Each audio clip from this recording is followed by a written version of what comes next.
Primeiramente, eu queria agradecer o convite do CFT, a indicação do CRT lá do Rio Grande do Sul.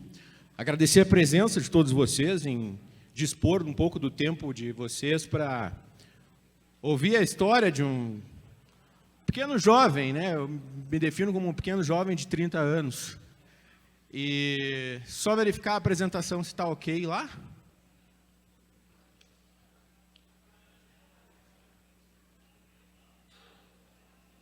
Ops.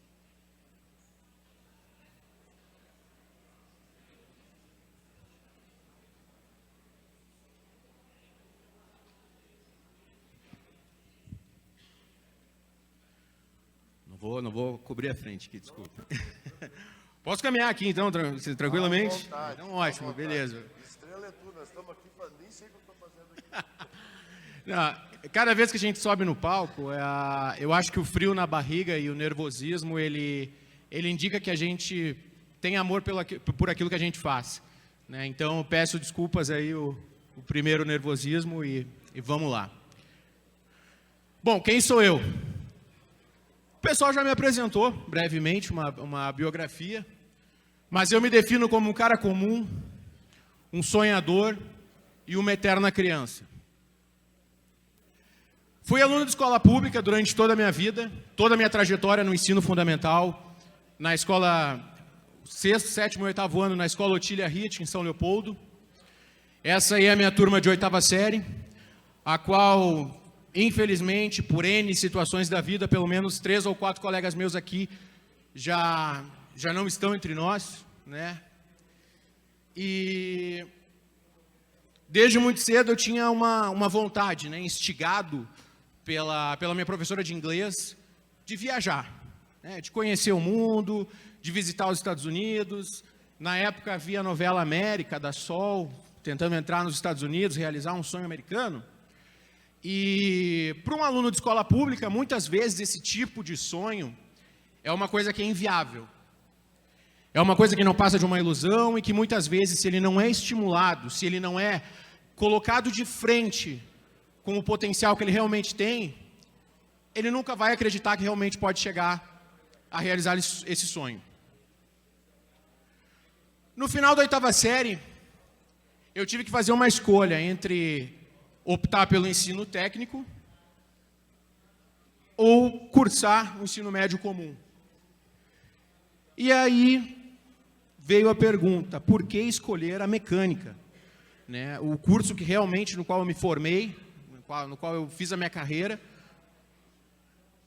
E eu lembro que na prova de seleção da Fundação Liberato, lá em Novo Hamburgo, a temática da redação era: por que você escolheu o seu curso?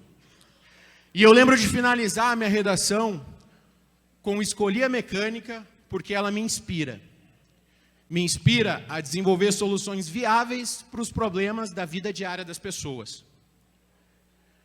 Eu acho que quando a gente para olhar um pouco mais além de nós mesmos, como pessoas, como profissionais, a gente acaba se deparando muito mais com aquele lado do ser humano, com o lado cidadão, e que muitas vezes não está completamente pronto, não está completamente formado. E eu entrei na Liberato com 14 para 15 anos e não tinha, de maneira muito certa, a visão de cidadão.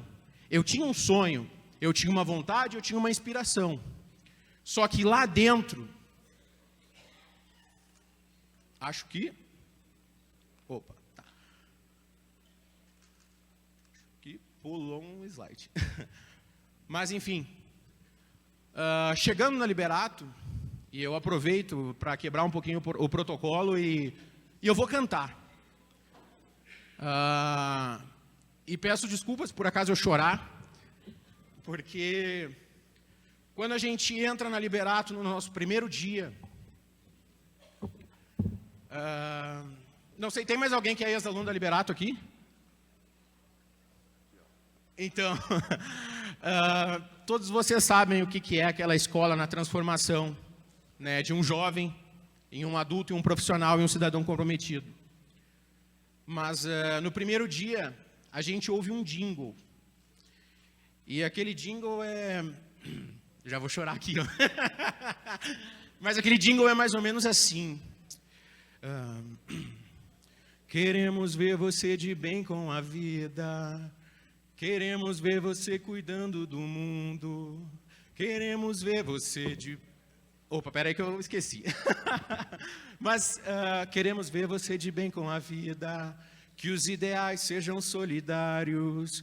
E que os sonhos sejam trilhados. Queremos ver você feliz. Queremos ver você de bem com a vida. Queremos ver você de bem com o mundo. Queremos ver brilhar em seus olhos o futuro. Fundação Liberator. E é isso aí.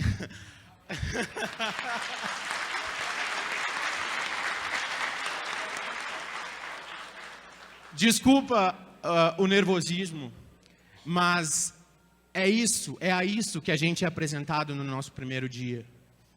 Uma escola que quer ver que o seu aluno não só seja um profissional de excelência, como um cidadão comprometido com os ideais solidários e que no olho dele brilhe o futuro. Fiz o meu primeiro ano, meu segundo ano e no terceiro ano. Veio um período que é realmente essa tela preta, que foi o momento em que eu perdi a minha avó, que foi quem me criou, junto com a minha mãe e meu pai, e tive o divórcio dos meus pais. Por um momento, eu, adolescente, apesar de todos os sonhos, apesar de todas as questões envolvidas, me perdi. Reprovei. Tive problemas pessoais um pouco mais sérios. E no momento em que eu reprovei, no ano seguinte, eu não estava vendo mais esse sentido. Eu perdi muito do brilho nessa caminhada.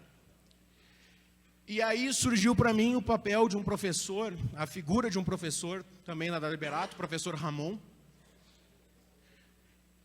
que me falou sobre a águia e as galinhas.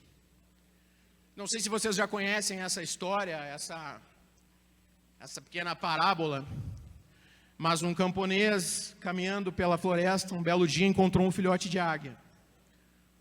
Ele levou essa águia para sua casa e criou ela junto com as galinhas.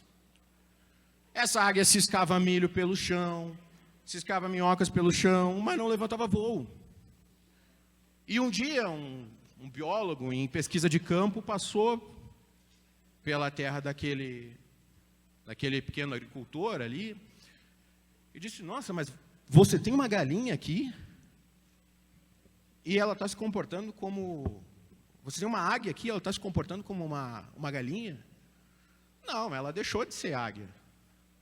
Eu criei ela como uma galinha e a partir de agora ela é uma galinha. Ela cisca junto com as outras, ela cata minhoca como as outras, ela sequer levanta voo. E aí o biólogo disse para ele: não, porque a natureza dela é ser uma águia. A gente precisa estimular ela a ser uma águia. Então, em um primeiro dia, o biólogo pegou a águia no braço, subiu em cima de uma cadeira, jogou a águia caiu no chão e saiu ciscando. O camponês riu, o agricultor riu. E no dia seguinte, ele foi lá, pegou a águia, levou para cima da casa, jogou a águia para o chão, a águia, pum, no chão, ciscou com as galinhas igual. Mas a partir do momento em que esse biólogo pegou essa águia, levou para cima do monte e fez com que ela olhasse a imensidão do horizonte, essa águia assumiu o papel natural dela, que é de simplesmente ser uma águia, de ser a rainha do céu, de alçar voo e olhar lá de cima e dizer: caramba, como eu posso voar alto. E ao professor Ramon, meu muito obrigado por ter acreditado em mim, por ter me inspirado, me contado essa história, e que com certeza sem essa história eu hoje não estaria aqui falando com vocês.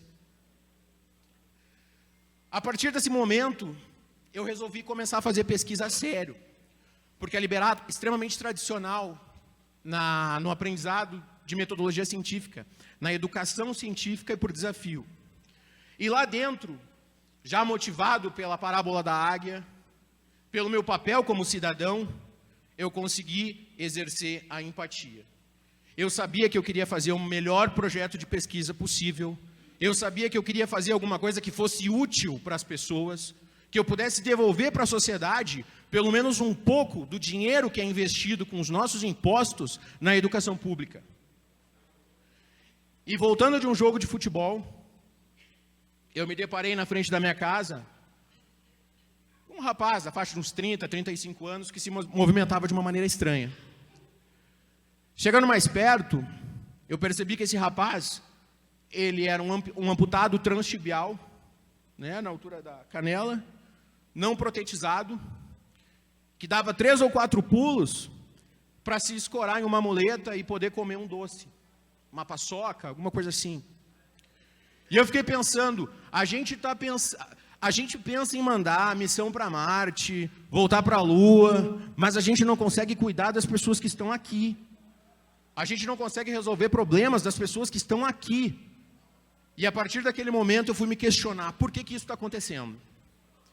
Aí descobri a falta de indústria nacional, os materiais utilizados, o alto custo envolvido em todo o processo de trazer os produtos para cá, a questão do modelo construtivo dessas próteses.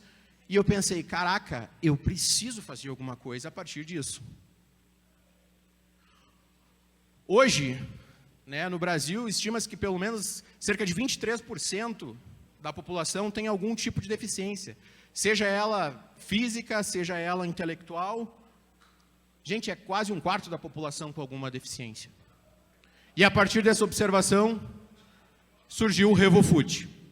Por que RevoFoot? Revo de revolução, foot de pé, revolução pé não ficaria legal, então RevoFoot ficou bonito. E esse foi o meio pelo qual a gente enveredou na pesquisa.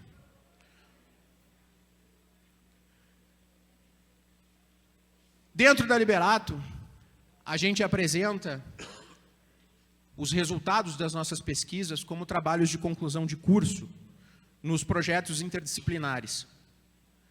Os melhores trabalhos dentro de cada curso se classificam para uma feira interna, depois se classificam para uma Mostratec, que também é promovida pela Fundação Liberato.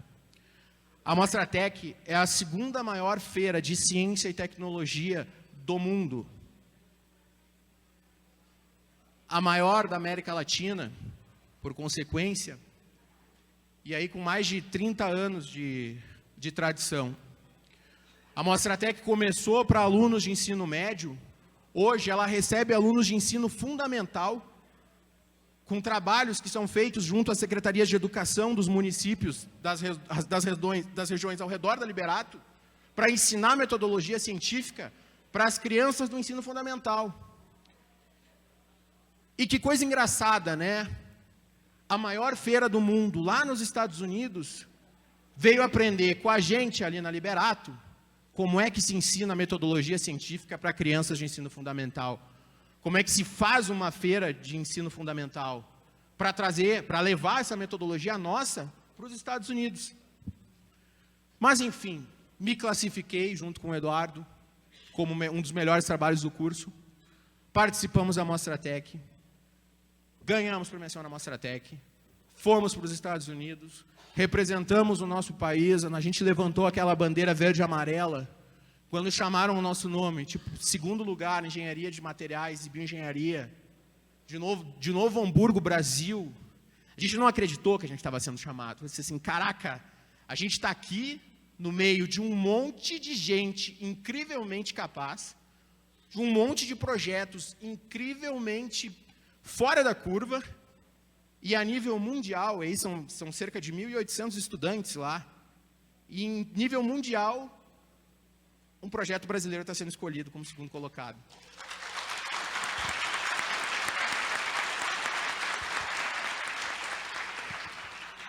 Muito obrigado.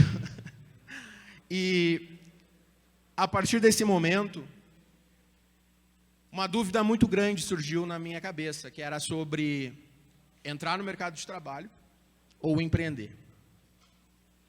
Obviamente, a gente tem que botar o pão e leite na mesa, né? Depois dos 18, os boletos vêm no nosso nome. Então, a coisa é complicada. Comecei a trabalhar na engenharia, mais especificamente com a parte de projeto de equipamentos para tratamento de efluentes. Mas eu estava com aquela coisa de, tipo, se a gente desenvolver um conceito, uma solução que é tão boa, que pode ajudar tanta gente, por que não apostar nisso? Pô, não tinha grana. Então vamos lá, vamos trabalhar durante o dia, CLT, e durante a noite vamos trabalhar em cima do desenvolvimento do nosso produto. Depois de 4 anos trabalhando com CLT, eu resolvi largar tudo. Alugar um escritório e focar 12, 14, 16 horas do meu dia em cima de fazer esse sonho dar certo. E talvez tenha sido um dos períodos mais difíceis da minha vida, porque tinha que pagar o aluguel. Eu tinha largado a CLT e eu disse, cara, da onde eu vou tirar dinheiro? Comecei a fazer consultoria. E quando eu batia o valor do aluguel e da luz, eu dizia, cara, eu preciso só agora do combustível para botar no carro e eu não faço mais consultoria esse mês, porque eu quero ficar focado no meu trabalho. E assim eu fiz. Eu perdi as contas de quantas vezes eu dormi no meu escritório, porque tinha uma falha na catraca, que se eu virasse às 2 da manhã, ele não contava o horário da minha primeira entrada. Então eu conseguia ficar 2 dias no escritório, e a catraca do estacionamento me cobrava uma só. Eu digo, bom, aqui eu consigo economizar uma coisa. Né? Eu comprava miojo para comer no escritório e dividia em 2. Pô, o miojo é R$1, eu dividia em 2 para ter o que jantar e para ter o que almoçar. Que fase. Que fase.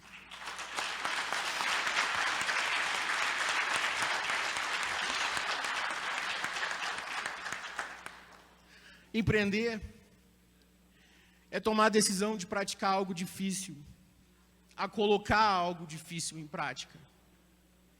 E dentro de um país que não tinha uma tecnologia, que não tinha um sistema de certificação adequado para a questão de próteses ortopédicas, que a literatura era muito escassa, eu tinha que buscar normas fora do país, para conseguir ter os métodos de ensaio, para conseguir ter os parâmetros, enfim. Foi muito difícil. E, deixa eu ver, pulou. Uma coisa que complicou muito, como a gente trabalha com hardware, né, coisas físicas, é esse monte de coisas que são necessárias, além de uma boa ideia. Né? Tem instalação, alvará, boas práticas de fabricação, ter certificação de produto, né, ter dinheiro e paciência, cara. Paciência, porque muitos processos são morosos e eles correm e a gente fica naquela, será que vai sair esse mês? Será que não vai sair esse mês? Como é que vai ficar? Enquanto muitas vezes, em tecnologias digitais, você precisa de uma boa ideia, um programador, computador e café. Café. Eu tenho um problema com vício em café, eu tomo de 1 litro a 1,5 litro de café. Né? Então, já fui alertado pelo cardiologista, cara, precisa pegar leve. Mas se eu não tomar café, a tremedeira começa, é uma coisa absurda. E eu resolvi começar a minha startup. E é muito bizarro o quanto o empreendedor e o empreendimento se fundem nessa jornada de começar um negócio. Principalmente uma startup. Eu, quando estava montando essa apresentação, eu pensei muito, eu vou falar mais do produto ou eu vou falar mais um pouco da trajetória?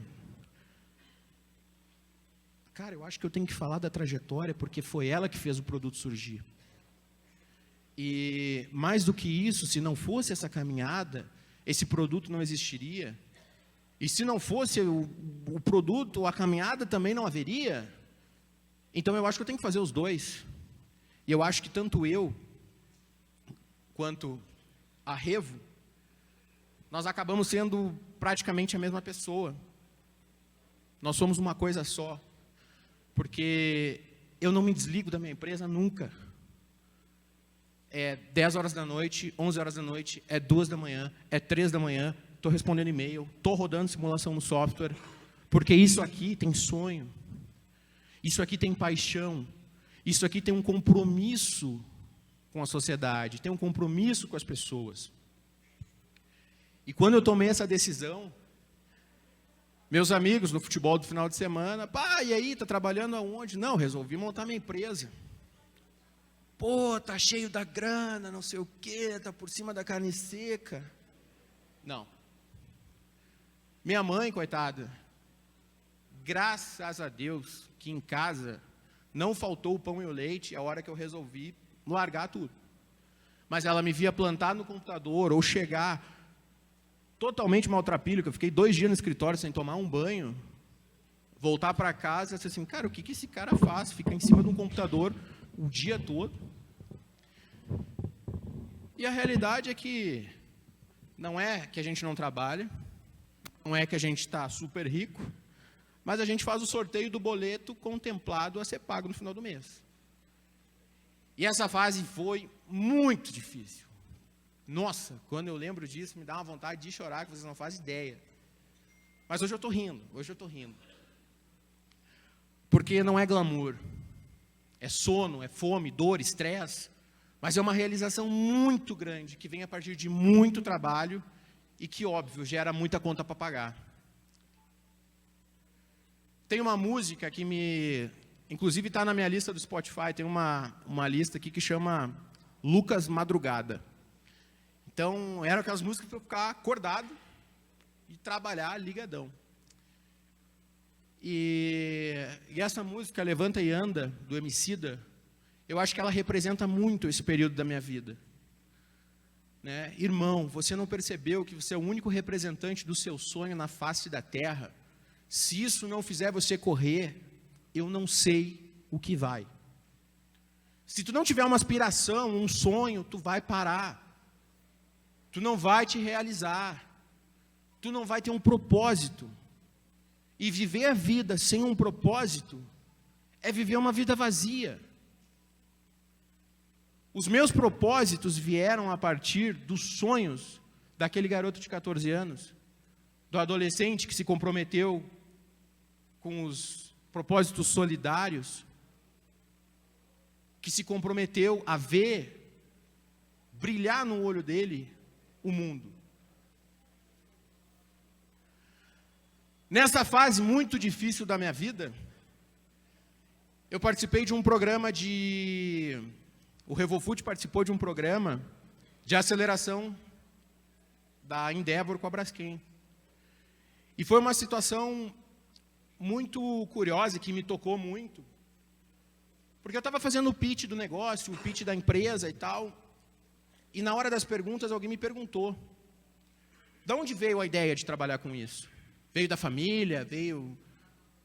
E eu contei a história, né? E aí eu vi que começou um fungo de um lado, uma fungada de outro, e quando eu vi, tinha muita gente chorando, cara.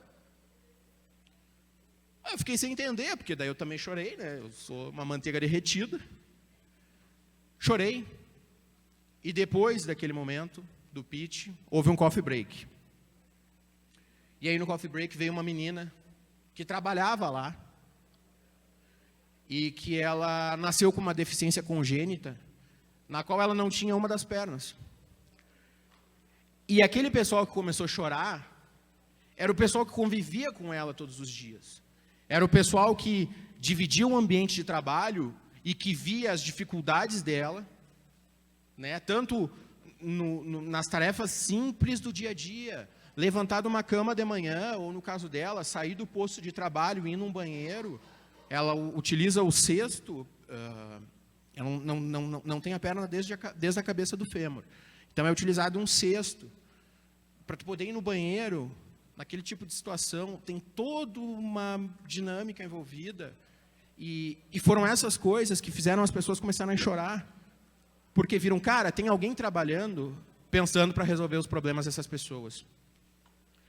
Quando o Shark Tank veio para o Brasil, a Endeavor me indicou, para fazer parte do casting da primeira temporada. E eu disse, nossa, é a chance de fazer a Revo bombar. E eu fui para o Shark Tank. Gente, feliz, isso vai dar tudo certo, vai dar tudo certo, vai dar tudo certo. E o nosso primeiro paciente, a primeira pessoa que testou a nossa prótese, foi comigo. E quando tu chega... Não sei, vocês já assistiram Shark Tank? Vocês conhecem o programa? Então, são 5 investidores ali, e tu começa com 100% de chance de fazer o teu negócio mudar da água para o vinho. E quando tu toma o teu primeiro não, esse 100% de chance cai para 80%. E ela se torna a contagem regressiva mais tortuosa, eu acho que eu já vi na minha vida. Porque quando tu toma o último não, que tu pensa, cara, eu vou voltar para casa, vou batalhar sozinho, vou dividir o miojo em 2, mas eu não vou desistir. Dói muito, cara. Dói muito. E quando eu saí do estúdio, mais uma vez eu saí da porta do estúdio e o pessoal da produção estava num choro, mas num choro. E o pessoal veio me abraçar, porque eles passaram uma semana conosco, vendo meu trabalho dentro do escritório, vendo a rotina do Clóvis, que é o nosso primeiro paciente. Eles se tornaram íntimos daquela situação toda e viram o quanto o nosso tipo de produto poderia ajudar as pessoas. E quando a gente tomou 5 nãos, cara, todo mundo, a questão profissional foi embora, todo mundo se abraçou chorando, eles, cara, tinha que ter dado certo. Mas o programa abriu excelentes portas. A partir do Shark Tank, claro, né, a gente filmou e o programa foi para o ar depois, acho que questão de uns 40 dias depois, foi o episódio de estreia. Quem quiser pode jogar lá no YouTube. É o primeiro episódio da primeira temporada. Só que, apesar de todos os nãos, a gente teve tanta repercussão positiva no Twitter, tantas pessoas dizendo... Porque eu estava acompanhando o Twitter da Sony, quando estava passando o episódio, as pessoas todas me apoiavam muito. As pessoas diziam, cara, que ideia fantástica, não desiste, não é porque não deu no programa que tu tem que parar, vai, segue. E é nisso que vem, talvez, uma das coisas as que eu mais acredito, e que vem do meu livro preferido, que é o Tu te tornas eternamente responsável por aquilo que cativas. O Pequeno Príncipe, apesar de parecer um livro infantil, ele é um livro extremamente adulto. E eu perdi as contas de quantas vezes, nesse meio do caminho, eu lembrei daquele final do livro, no qual o Pequeno Príncipe desiste. Mas lembrar que eu sou eternamente responsável pelo sentimento que eu coloquei no coração das pessoas, pela esperança que eu coloquei no coração de cada um que necessita de uma prótese de qualidade, para receber um produto de qualidade pelo nosso sistema público de saúde. A esperança de cada sonho que pode ser uma nova vida, que pode ser um pai poder pegar um filho e levar para o parquinho no final de semana, que pode ser uma mãe poder voltar para o mercado de trabalho, que pode ser um mar de possibilidades que nenhum de nós faz ideia, porque a gente não passa por essa necessidade todos os dias. É por conta desses sonhos que a gente plantou no coração de cada um que eu não desisti. E esse aí foi o nosso primeiro escritório, o lugar de muito miojo, muita dor, muito sono, muito estresse, mas que possibilitou a gente realizar, cara, uma quantidade enorme de sonhos. Eu, como um técnico, assim como todos vocês aqui, meus colegas, eu me sinto extremamente orgulhoso de abrir o meu currículo e dizer, cara, eu tenho a formação técnica de ensino médio, não concluí o ensino superior, é verdade. Estou muito feliz com a minha formação como técnico, sou extremamente competente no que eu faço. Tenho uma porrada de prêmio nacional e internacional.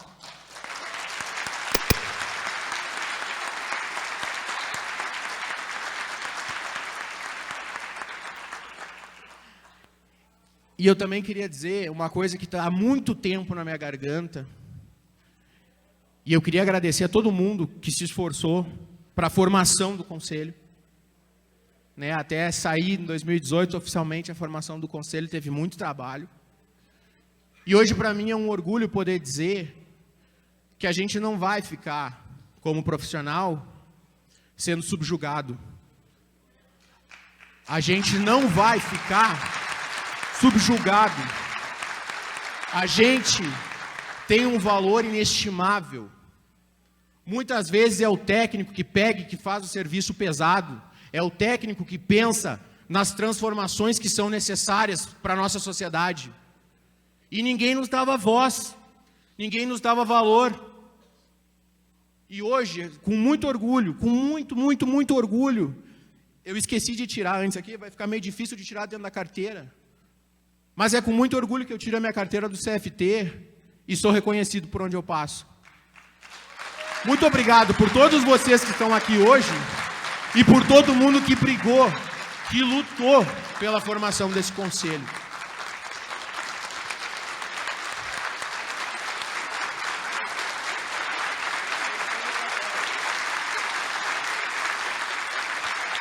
Muito obrigado, muito obrigado. Se hoje a gente está aqui, é por causa dessa luta. Vocês estão todos de parabéns por continuarem caminhando, por serem os profissionais que vocês são.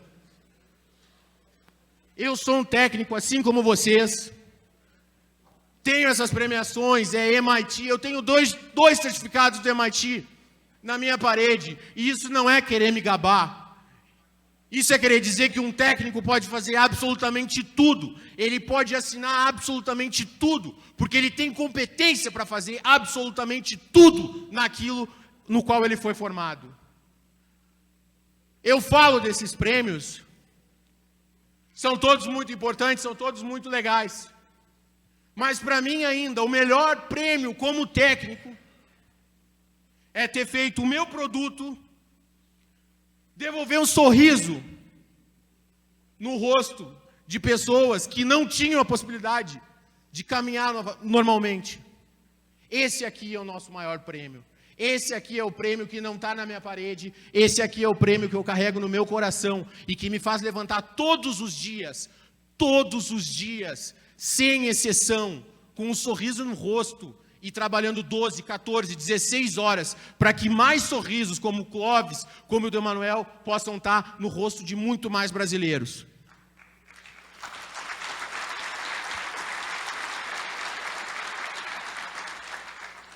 Hoje, e agora vem a parte que eu falo especificamente de um produto,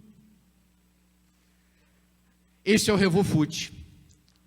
O RevoFoot é uma prótese 100% nacional, com uma tecnologia modular, uma tecnologia de engenharia, uma tecnologia construtiva completamente nova, porque mais do que tudo, a gente se preocupa com o paciente. A gente se preocupa com a pessoa que vai receber uma prótese dessas e que dali um ano teria que fazer a troca. A gente pensou, nossa, uma empresa ganharia muito mais dinheiro vendendo um pé inteiro a cada ano. Mas será que isso é o melhor para a pessoa que está na outra ponta? Será que eu não tenho como fazer alguma coisa para que esse custo para ela seja mais baixo? Para que o custo para um sistema de saúde público possa ser mais baixo? Hoje é distribuído via nosso sistema público próteses de pé saque, que é um pé que tem um núcleo de madeira. É uma tecnologia que vem aí da Segunda Guerra, não tem um trabalho de ergonomia, de biomecânica, e a gente quis fazer uma prótese que realmente fosse barata ao ponto de poder entregar uma tecnologia de absorção de impactos, de conversão de energia para um paciente que depende do SUS. Que não é porque ele não tem condições de pagar, sei lá, R$7.000, R$8.000 numa prótese de carbono e que ele tem que ficar aguardando pelo sistema público, que ele não pode usar um produto de qualidade. Então, mais do que qualquer coisa, RevoFoot, o que a Revo faz não é vender prótese, a gente entrega qualidade de vida. Isso não tem dinheiro no mundo que pague.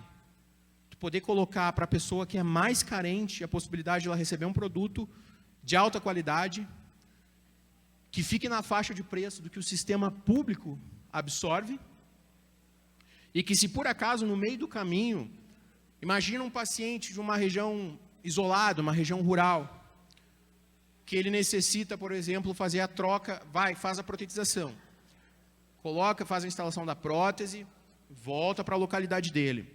No momento em que ele tiver que trocar um pé, como seria hoje, a prefeitura teria que mobilizar um carro, buscar esse paciente, levar até um centro de reabilitação para fazer uma nova protetização, fazer uma nova troca de próteses.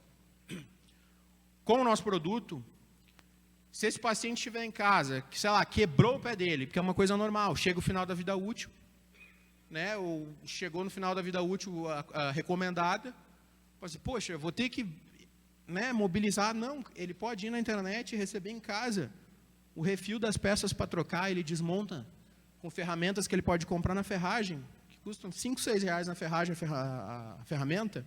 Ele desmonta em casa e troca as peças que estão avariadas ou que estão com a vida útil já afindada.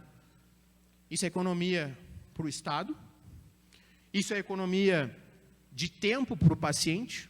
Se ele quebrou também, ele não precisa ficar esperando ser chamado novamente numa fila. E no ano passado, esse técnico industrial que vos fala, executou um projeto em parceria com nada mais, nada menos do que a segunda maior montadora em valor de mercado do mundo, em que a gente passou a utilizar o alumínio dos motores dos veículos da Toyota nos componentes protéticos da Revo. A gente está entregando para os pacientes tecnologia. A gente está entregando para os pacientes qualidade. A gente está realizando sonhos. E hoje, a partir de tudo isso, que eu já falei do produto, contei a história para chegar em tudo isso, eu posso dizer que eu me vejo como um empreendedor quieto, não só um sonhador, mas um realizador e uma eterna criança que cresceu. Meu muito obrigado pela atenção de vocês.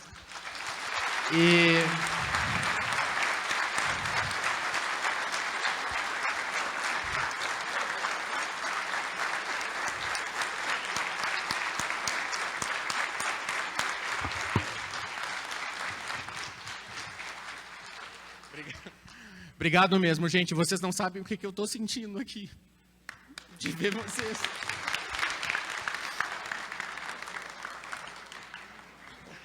Obrigado. Vou chorar um pouquinho aqui sentado. Chora aqui junto, ó. Chora aqui. Fica aqui um pouquinho, ó. O Lucas, ele é um técnico como nós. É difícil até falar depois dele, né? Porque ele fala muito bem, né? Mas eu não podia perder essa oportunidade de contar uma verdade para nós, para mim e para vocês. Nós aqui, Lucas, esse grupo que está aqui, ele luta por esse conselho há mais de 30 anos. E nessa jornada, eu aprendi, tive muita dificuldade de colocar, eu aprendi que quem fez esse conselho, apesar de nós lutar tanto por ele, não fomos nós. Quem fez esse conselho foram as centenas de Lucas que tem neste país, que são reconhecidos pela população, pelo governo, por esse processo produtivo no Brasil. Nós ganhamos esse conselho graças ao Lucas. Aos Lucas, não ao Lucas. Então, assim, ó, tu foste, sim, o grande construtor, tá? Que nós construímos para nós todos, para ti e para nós. Muito obrigado, Lucas, pelo que tu fez por nós. Tá? Parabéns. Obrigado.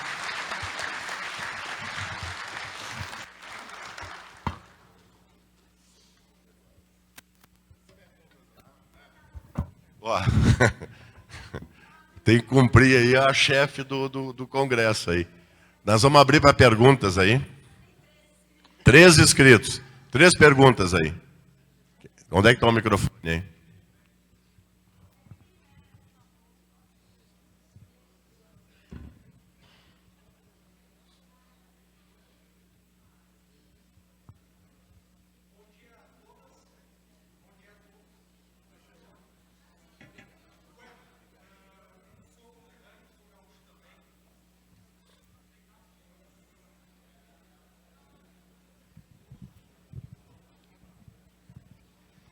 Novamente, bom dia a todos, bom dia a todas. Somos conterrâneos. Meu nome é Diego Goulart, sou professor de escola técnica e te parabenizo por toda a iniciativa, né? Mas engajado nessa questão da educação, eu gostaria de um breve relato da tua parte, Lucas, pelo fato de que a instituição de ensino, no caso, a Liberato, e eu sou oriundo de uma escola técnica federal, né, junto ao UFSM, a questão dessa tríade do ensino, né, da pesquisa e da extensão, agora associados com a questão de inovação, empreendedorismo, transferência de tecnologia, que é o caminho para o nosso desenvolvimento, tu conseguiria alçar voo como essa águia que te transformaste, sem o apoio institucional para a realização da pesquisa e o envolvimento com a divulgação do trabalho? Fica essa provocação para ti e gostaria de escutar um pouco desse teu relato. Claro. Obrigado pela pergunta. E, sim, com certeza, nada disso teria sido possível se não fosse o apoio da escola, né? Primeiramente, com o primeiro dia, que é o jingle que tu ouve e tu diz, cara, eu preciso... Poxa, se aquilo não tocar o teu coração quando tu entrou no primeiro dia, meu Deus. E o segundo ponto é o quanto o professor e a instituição, na metodologia, colocam o trabalho em cima do incentivo à pesquisa, né? A Liberato tem isso enraizado, né? O plano educacional da Liberato é focado nisso, tá? E tanto eu considero importante essa questão, até a própria infraestrutura de ter laboratórios, oficinas, para construir protótipos, para ensaiar protótipos, muitas coisas, óbvio, a gente teve que fazer fora, porque quando é que a escola imaginou que um aluno ia chegar e, eu quero fazer uma prótese, preciso de máquina, norma e um monte de coisa para testar, né? Então, é claro que desde o ofício também, nessa questão da escola, te dá o aparato para tu chegar numa outra instituição, para tu chegar dentro de uma empresa, né? Dizer, eu sou aluno aqui, da Liberato, quero fazer uma pesquisa, gostaria de usar um laboratório, até a questão de redução de custos, tinham coisas que, o cara ia me cobrar R$300 uma hora de laboratório, o cara conseguia fazer pela metade do preço, pelo fato de ter a mão da instituição, né? E tanto é grande, tão grande é a minha gratidão com relação à parte institucional disso, que todo ano, por mais corrido que seja, tem que viajar aqui, tem que viajar ali, estou envolvido com N processos. Setembro, a Liberato me chama para avaliar projetos de alunos que, assim como eu, um dia estavam lá apresentando suas pesquisas, e eu vou lá em setembro avaliar, 15 trabalhos do grupo, do curso. Eu vou visitar na Mostratec, e sempre que a Liberato me chama, por exemplo, no início do mês agora, teve um evento na Câmara Municipal de Novo Hamburgo, né? E a Liberato me convidou para representar a instituição, né? E tão grande é a minha gratidão que, cara, eu fui lá, eu falei, e eu não sei se é um problema meu, que eu chorei também, botei um monte de gente para chorar também, né?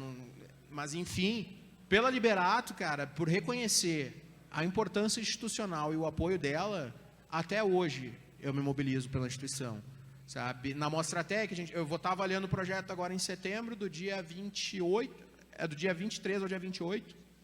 Novembro tem a Mostratec, inclusive fica o convite a todos vocês. Desculpa. Fica o convite a todos vocês, se quiserem conhecer como é que é esse processo da feira, o quanto tu muda a vida de um jovem estudante, porque a partir do apoio da instituição, do próprio plano educacional, o aluno assume uma posição de protagonista. Então, a Mostratec está lá e os alunos são os protagonistas disso. É o trabalho que eles se empenharam um ano todo, que eles estão lá para mostrar para a comunidade, para trocar experiências com estudantes que vêm de outros países também apresentar os seus trabalhos. E ali tem aquela troca e tem aquela coisa de, tipo, do reconhecimento da premiação, mas, mais do que tudo, o fato de se sentir protagonista, exatamente. Cara, se eu for falar da Mostratec, assim, vai faltar tempo. Mas fica o convite a todos vocês. Vão conhecer a Liberato. Quem não a conhece, faça uma visita a Liberato. Façam uma visita à Mostratec. Tá? Se forem, me avisem. Eu deixei meus contatos ali. Instagram, e-mail. Faço questão de tomar um café com quem for lá na Mostratec, porque eu vou estar lá no evento. E esse é o meu nível de gratidão pelo apoio institucional da Liberato. Obrigado.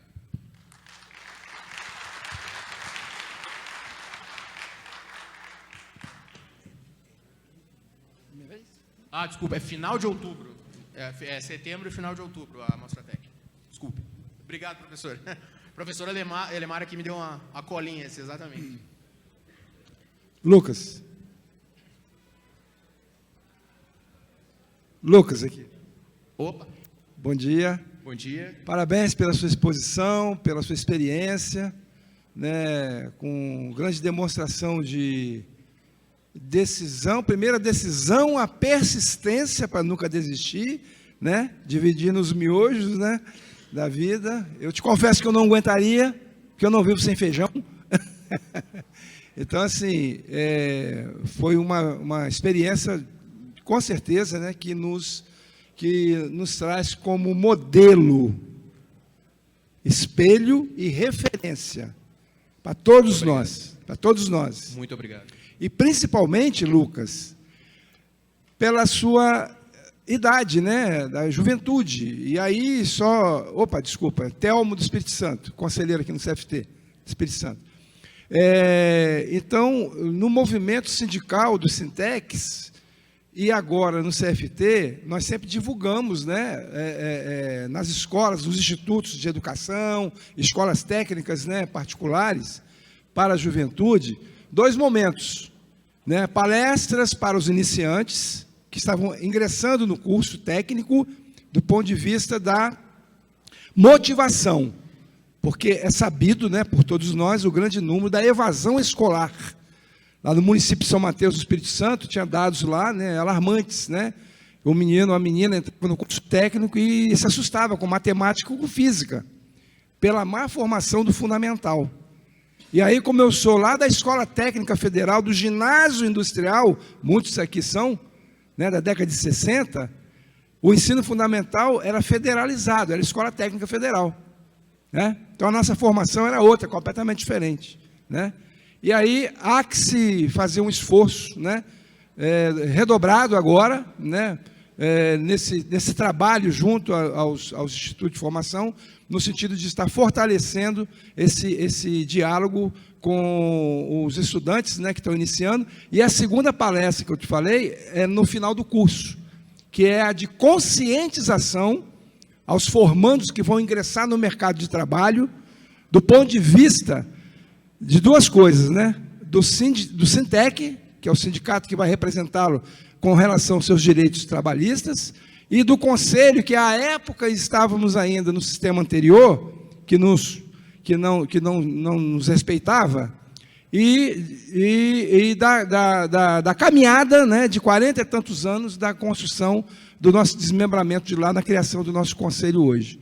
Então, assim, você é um jovem, né, que é exemplo para essa juventude e que nós temos na nossa pauta, né, o incentivo, inclusive formando lideranças, né, no sentido de assumir, né, as direções, né, do sindicato, a renovação aqui do conselho, né, com o público jovem, como você. Com certeza você vai ser um grande dirigente aqui do nosso conselho. Parabéns e segue em frente. Obrigado. Muito, muito obrigado.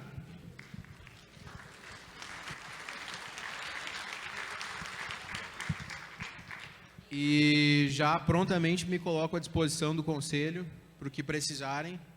Estou às ordens. Obrigado mesmo. Lucas, bom dia. Bom Sou dia. Avelino, Sorocaba, Estado de São Paulo, CRT São Paulo. Parabéns pela palestra. Gostei muito de você falar de chorar. Nós, homens, temos muita vergonha em chorar. Mas só chora quem ama. Só chora quem fala com o coração. Isso eu penso. Eu também me envergonho de vez em quando em chorar, principalmente em público. A minha pergunta, você falou da moça que não tinha perna, a menina que não tinha perna, e vocês desenvolveram um cesto para ela poder se locomover. Eu gostaria de saber se vocês já têm, ou se é viável ou não é viável, uma prótese dessas que vocês desenvolvem, tipo desse cesto, para aqueles que estão com problemas no quadril e precisam de uma cirurgia, tá certo? Para implantação de uma prótese. Era isso. Muito obrigado. Muito obrigado pela pergunta. Na verdade, essa menina já utilizava um cesto, né? O que aconteceu da situação é que as pessoas que ali estavam, elas se sentiram tocadas porque viam a situação dela com o cesto e com o uso de prótese, né? O nosso tipo de prótese seria compatível com o tipo de utilização dela, mas o cesto não foi uma criação nossa. E quanto à questão do implantável, o implantável, se eu não me engano, ele é um processo de classificação grau 4 da Anvisa. E exige aí CBPF, exige N coisas que, por exemplo, o nosso tipo de produto não exige, né? A nossa instalação não exige. A gente, inclusive, começou a fazer um pequeno estudo com relação à utilização de alguns polímeros para esse tipo de prótese. Mas colocamos em stand-by pela necessidade de abrir mercado, primeiramente, com esses produtos. Senão a gente teria que investir numa estrutura maior, que neste momento a gente está enxugando para poder colocar isso aqui a rodar, né, dentro do sistema público, mas é uma coisa que está no nosso radar aí para os próximos entre 2 e 4 anos. Está trabalhando com implantáveis, sim. Obrigado. Bom, gente. Vamos. Tem uma pergunta? Com certeza, né? As mulheres têm todo direito a quebrar o protocolo. Boa tarde a todos. Eu sou conselheira do CRT-RJ. Eu queria te parabenizar, Lucas. Obrigado. Hoje, eu me sinto muito orgulhosa de estar ouvindo a sua palestra, saber que você é técnico, né? E saber que a gente está tão bem representado. Que você, assim, você não vende coisas que tenha preço, é valor. Você está devolvendo coisas para as pessoas, né? E eu hoje, como mulher, né? Mulher é muito difícil, né? Quando a gente chega num lugar, é mulher. Você é uma pessoa jovem. Eu queria saber, assim, o que você poderia dizer hoje para os nossos técnicos, para incentivarem eles a continuarem. Porque hoje eu, como mulher, todos os dias eu sou incentivada. Eu tenho um CRT que as pessoas me incentivam. Vai lá, você consegue.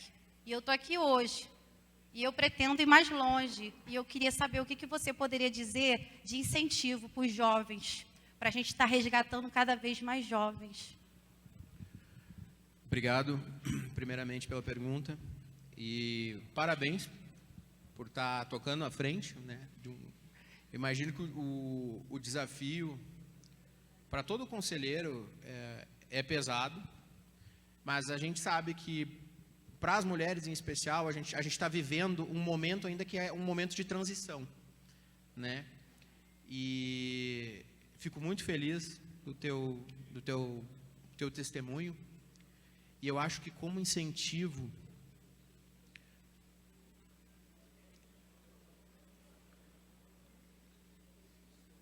aí eu vou pedir uma breve... Vou pedir desculpas, assim, porque é o que vale para mim, pelo menos, tá? Na Mostratec, naquela feira ali em que eu ganhei a classificação para ir para os Estados Unidos, eu estava muito aflito. Eu estava muito aflito. E eu sou católico, né? Meu pai é evangélico, não mora mais conosco, desde o divórcio, enfim. E eu estava muito aflito, e eu estava pensando, nossa, eu trabalhei o ano inteiro em cima desse projeto, e se por acaso não der certo, e se por acaso o pessoal olhar para a gente de um jeito tipo, o cara quer fazer apelidaram a gente maldosamente, os concorrentes de feira, né? Pô, o cara do pezinho de plástico, né? Cara, mas tem um trabalho de engenharia tão grande ali dentro. E a gente tinha uma repercussão muito grande dentro da feira. O pessoal estava dizendo, pô, que legal, porque a proposta, como tu disse, não é vender coisas de um valor material. Você está devolvendo dignidade, você está devolvendo independência, autoestima, você está devolvendo muitas vezes a capacidade de sonhar de uma pessoa. E eu estava muito aflito. E o meu pai me mandou uma mensagem, né? Como é que tá aí? Já começou a premiação? E eu disse assim, não estou legal, estou nervoso. E como uma voz do trovão, ele me respondeu, a fé em Deus é a certeza da vitória. Por mais vezes que eu tenha me sentido abandonado, que eu tenha me sentido triste, que eu tenha me sentido inseguro, eu sempre colocava para mim, eu tenho Deus comigo. E eu vou continuar lutando, e com certeza, assim como, vamos lá, Jesus passou os 40 dias em provação, eu acho que muitas coisas também são provações na nossa vida, né? Então eu coloco sempre para mim isso, tipo, a fé em Deus é a certeza da vitória, e Ele está comigo, e está difícil agora, mas eu vou seguir trabalhando, e isso vai dar certo, porque Ele está me testando. Isso foi quando eu vi esse paciente pulando, isso foi em 2009. 2009 para cá, são, vamos lá, 13 anos, né? Tchê, eu nunca mais vi esse rapaz. Eu vi só aquela vez, na frente da minha casa. E eu acho que, se não foi uma coisa que Deus colocou como missão para mim, eu não sei o que é. Então, o meu incentivo é esse, assim, segue com fé, independente da fé que se tenha, coloca a tua fé em primeiro lugar e segue atrás dos sonhos, que vai dar tudo certo.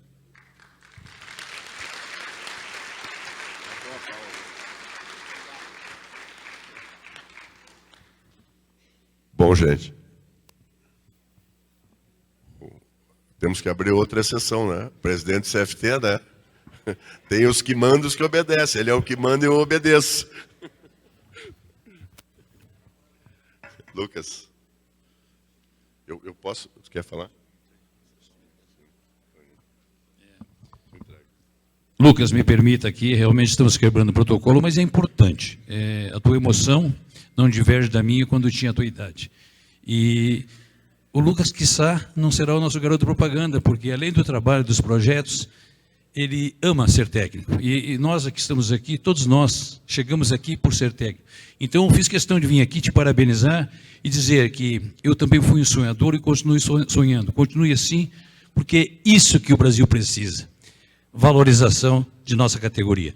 E espero que você não vá embora, porque os nossos profissionais que se destacam como você, geralmente, lá fora buscam, porque valorizam a profissão. Espero que comecemos a valorizar aqui também. E nós estamos aqui para isso. Muito obrigado, Lucas. Me permita... Não, fique aí, Solomar. Fique aí, presidente. Eu vou ter a honra de dar um presente para o Lucas.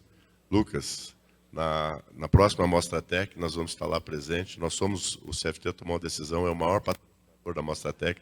Os próximos Lucas que forem representar o Brasil nos Estados Unidos vão ser patrocinados pelo CFT. Muito obrigado ao CFT.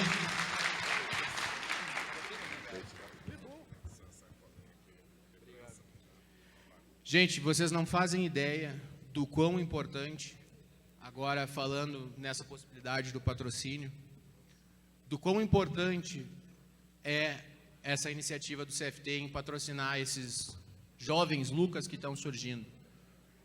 Na minha época de feira, eu fui com estudantes, tipo, do Amapá, que contando sobre como que vinham de comunidades ribeirinhas e que viram na pesquisa uma possibilidade diferente, profissionalmente falando, e com relação à vida e com relação a horizontes, né? Então, muito obrigado ao CFT, de verdade, por estar possibilitando